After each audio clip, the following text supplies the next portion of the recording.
Atos dos Apóstolos, capítulo de número 8, versículos de número 32 e 33. 2 versículos para uma rápida reflexão. Que nos diz a palavra de Deus. E o lugar da escritura que lia era este: foi levado como ovelha para o matadouro, e como está mudo o cordeiro diante do que o tosquia, assim não abriu a sua boca. Na sua humilhação foi tirado o seu julgamento. E quem contará a sua geração? Porque a sua vida é tirada da terra. Amém. Meus irmãos, nós queremos aqui, em rápida palavra aqui, tirar aqui algumas lições para nós destes 2 versículos da palavra de Deus.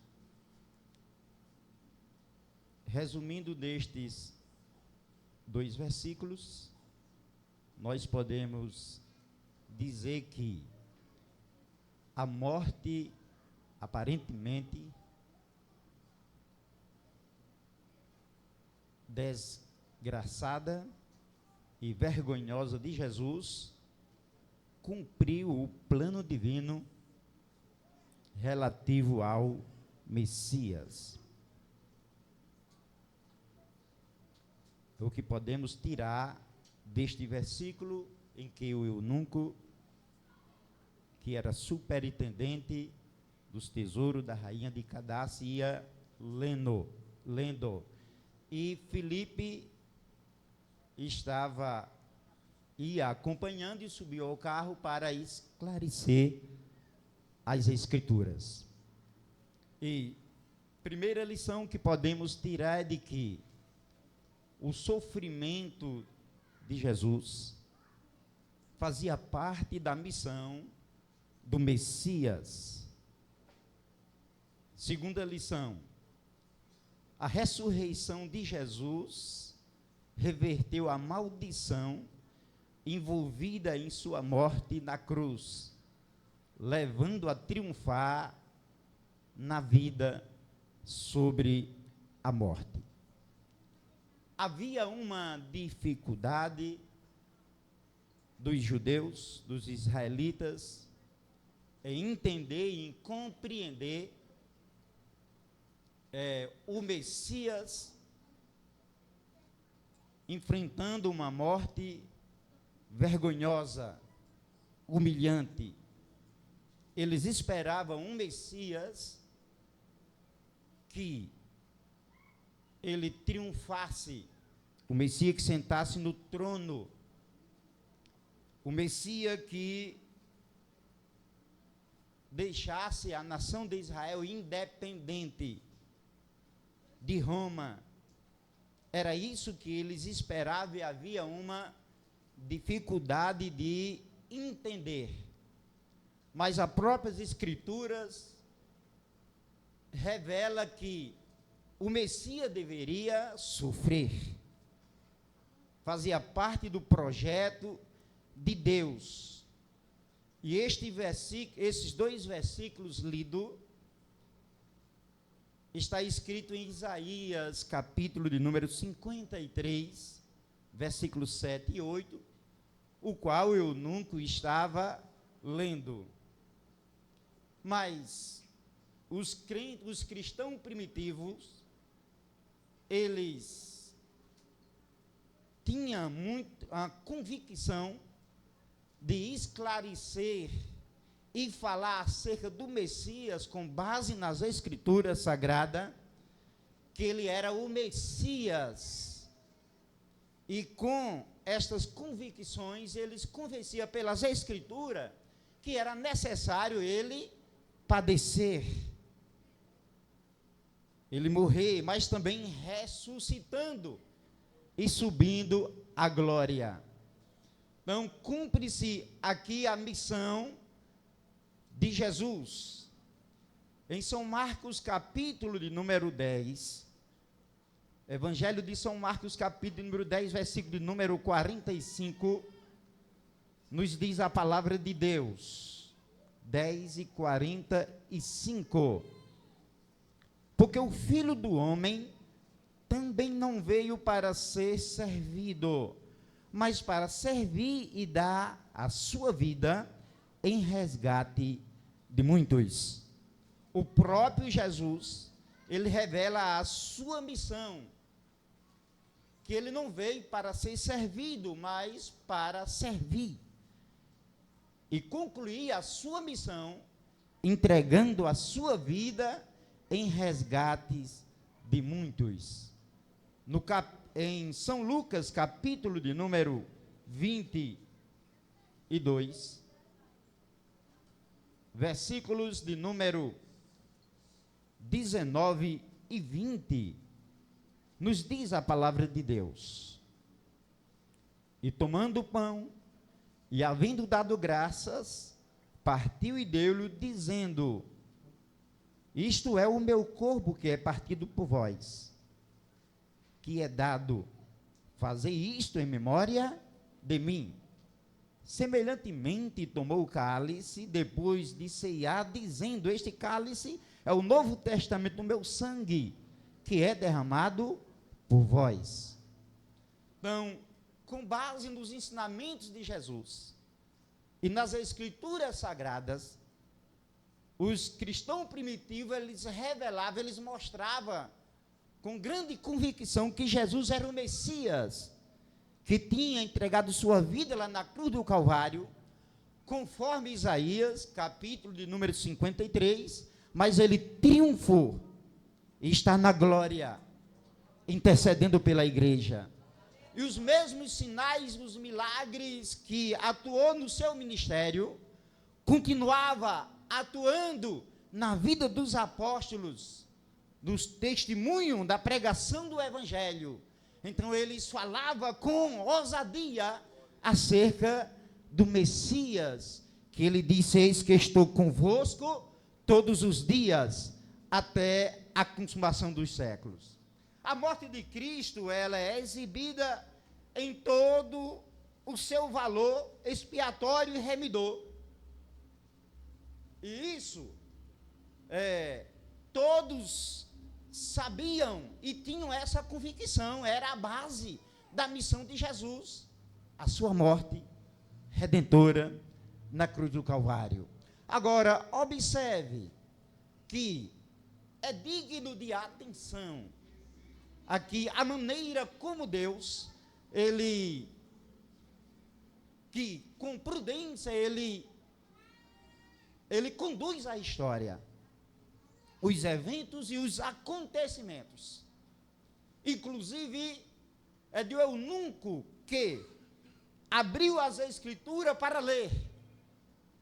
O rolo ele abriu para ler acerca do Messias.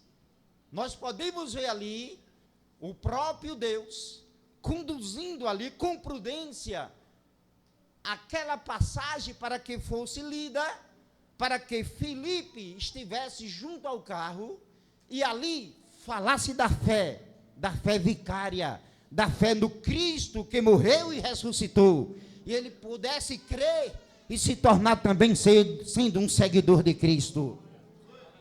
Isso aconteceu com cada um de nós, crentes em Jesus, talvez conduzido por alguém que foi nos evangelizar, ou que, quando lemos a Bíblia pela primeira vez, o Espírito Santo pôde falar aos nossos corações, e nós entendermos que Deus está nos conduzindo, haveria um propósito para com as nossas vidas, e fez com que a gente viesse entender e estarmos hoje aqui, adorando o Senhor Jesus.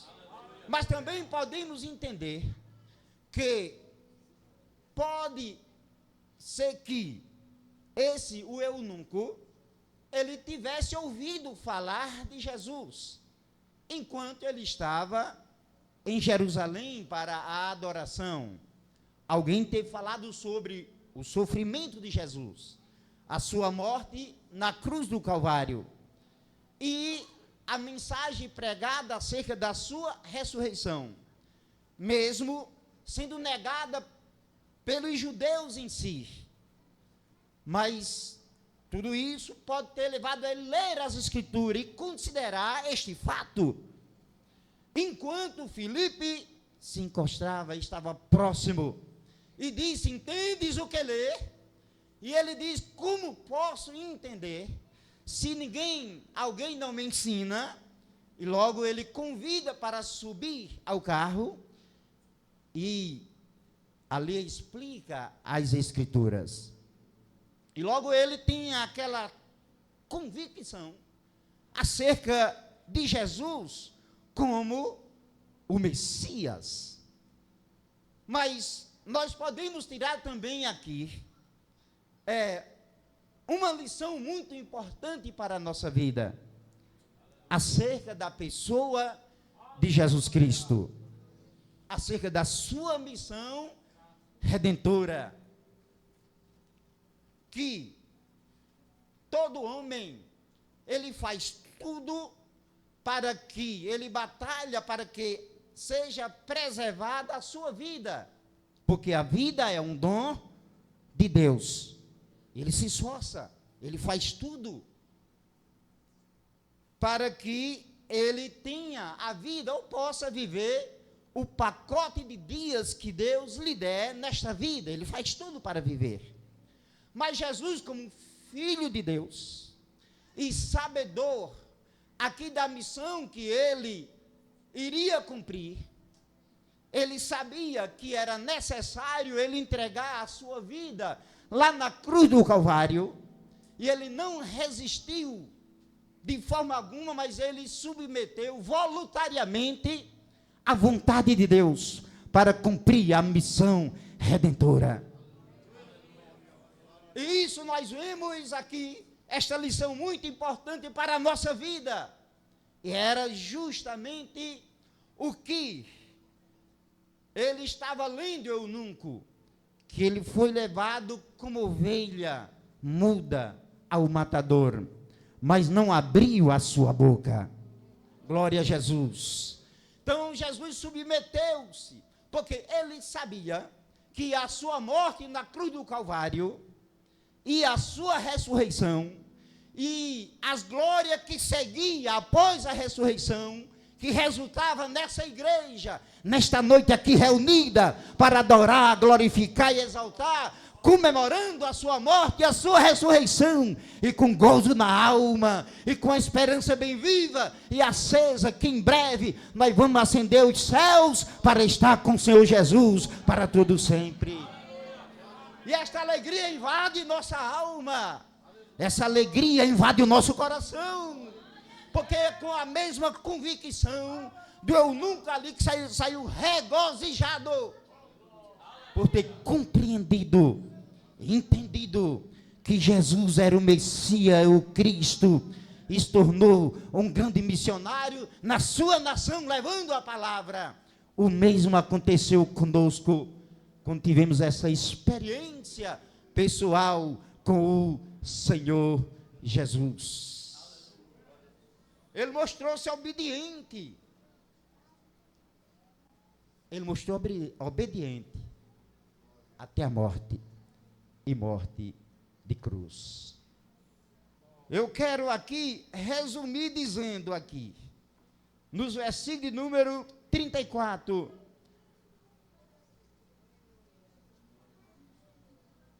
o versículo número 33, dos dois versículos que nós lemos: na sua humilhação foi tirado o seu julgamento.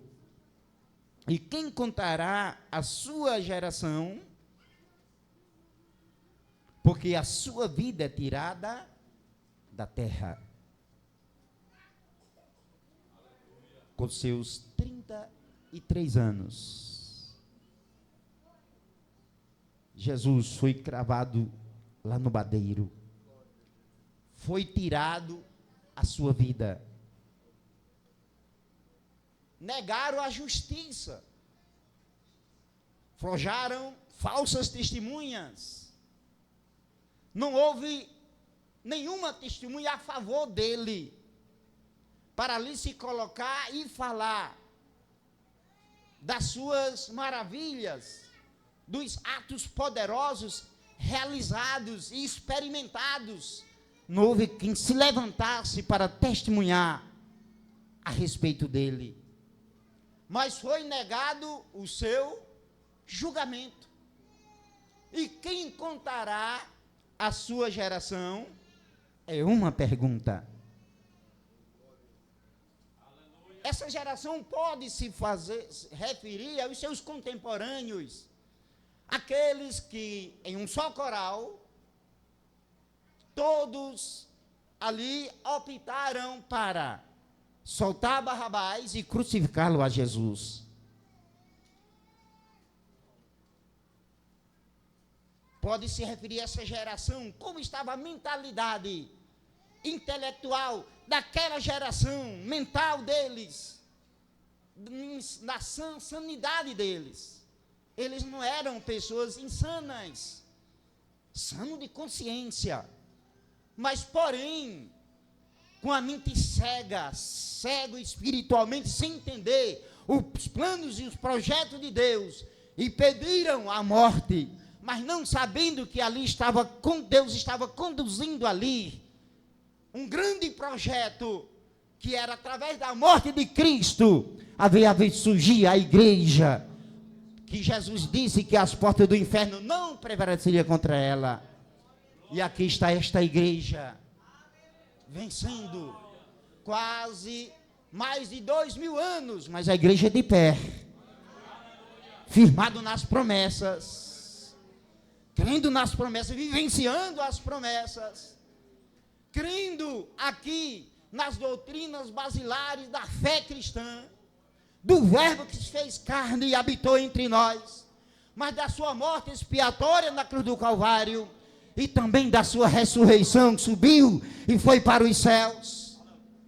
A gente continua dando glória a Ele, servindo com alegria, e somos aqui alimentados pela palavra. Glória a Jesus. Mas quem contará esta geração? Pode se referir também à geração daqueles que pela fé creu na mensagem do Evangelho, daqueles que pela fé e pelas Escrituras creram que Jesus é o Messias. Aleluia. Surgiu um resultado, um efeito glorioso, impactante na vida dos apóstolos, mas também na vida de vários que seguiam a Jesus, que se reuniram após a sua morte, estavam ali, sem enxergar, sem compreender, porque tudo isso tinha acontecido, mas ao terceiro dia receberam a notícia, pois pelas mulheres que foram visitar o túmulo, Ele ressuscitou, não está mais no túmulo. Recebeu essa nova notícia, e de grande alegria, mensagem impactante, mensagem essa que foi a mensagem que impactou o mundo acerca de Jesus que ressuscitou e subiu aos céus. E essa mensagem chegou a nós, que somos o resultado. Quem contará essa geração? Pode se referir aqui aos contemporâneos, aqueles que creram na mensagem antes da sua morte, mas receberam a mensagem, e eram até discípulos ocultos, mas depois se revelaram com seus atos, que nem o senador Nicodemos se revelaram com os seus atos, que era seguidor de Jesus. E assim o Evangelho continuou sendo propagado, anunciado, fazendo notório em toda Jerusalém, como disse Jesus, que deveria ser pregado em Jerusalém, Samaria, Judéias e até o confim da terra. Mas agora chega em Samaria, E a Bíblia diz que há grande alegria naquela cidade. E Filipe sai daquela cidade, enviado por Deus, para ir para o deserto, ali, para ter um encontro com aquele eunuco. E ali ele escuta a palavra, e sai ali contando entre aqueles, quem contará a sua geração, ele fazendo parte dessa geração daqueles que crerão na mensagem no Cristo ressurreto, e sendo um propagador da mensagem do Evangelho. E nesta noite estamos aqui, com alegria, também convicto disso, porque a mensagem um dia chegou a mim e a você.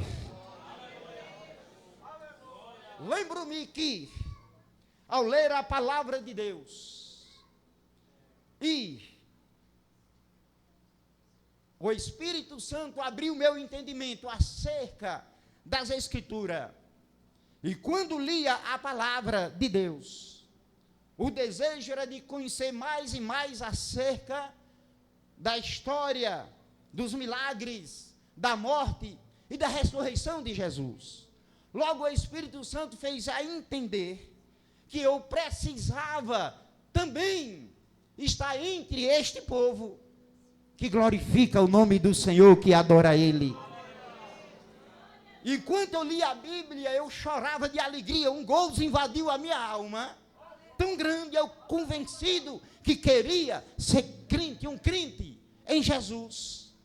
E isso, eu via os crentes descer de ônibus ali em Petrolina, para ir para o templo, o primeiro templo, na rua Padre Fraga, e eu tomei a iniciativa. Eu disse, eu vou para aquele terminal de ônibus, não sei qual a igreja que aqueles crentes vão, mas eu vou ficar lá aguardando quando eles descerem do ônibus, eu vou acompanhar e vou para esta igreja. Resumindo, naquele dia, não teve como eu chegar na igreja, houve um empecilho, mas eu chegando em casa, eu tive uma visão, antes de dormir, e esta visão, bem nítido, como nós estivéssemos aqui, e vi uma igreja com o nome Assembleia de Deus. Passou-se a visão e eu fiquei uma alegria imensa na minha alma. Eu vi uma igreja, Assembleia de Deus. Onde foi que eu vi essa igreja? Eu lembrei, no João de Deus. Foi no ano, em 1992, que foi inaugurado aquele templo. E eu fui conduzido para estar ali, e fazendo minha decisão a Jesus, e faz 31 anos, estou aqui, dando glória a Jesus, fazendo parte dessa geração que creu no Cristo ressurreto, e aguardando a sua vinda gloriosa. Que Deus continue abençoando a cada um de nós, em nome de Jesus.